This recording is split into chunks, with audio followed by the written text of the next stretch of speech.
And so step one, situate the generator, hook it up, hook up the gas, make sure your carburetor is enough.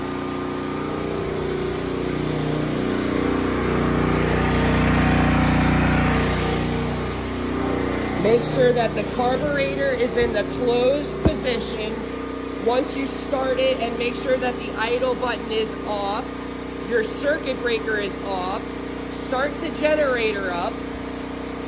Once you're cranking it, push the carburetor to the closed position, and then come inside here.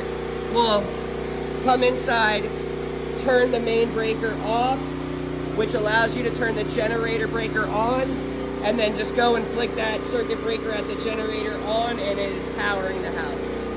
5 minutes real quick, and you're good.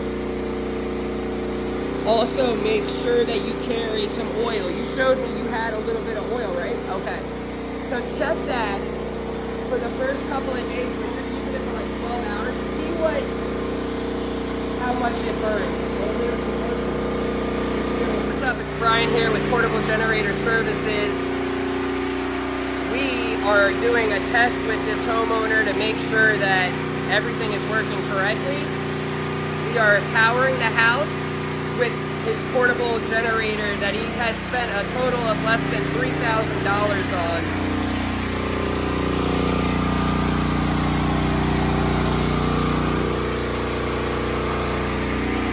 And we've got it all hooked up.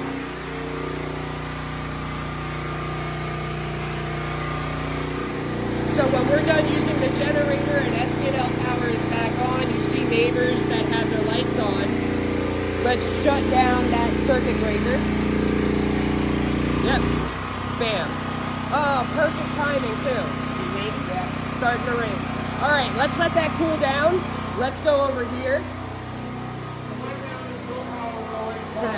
To the house or anything. I guess you do this, right? Yep. Like this? Yep. Like this? Yep.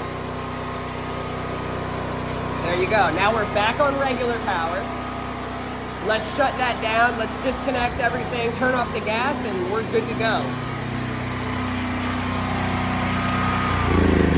Boom. Boom, boom, boom.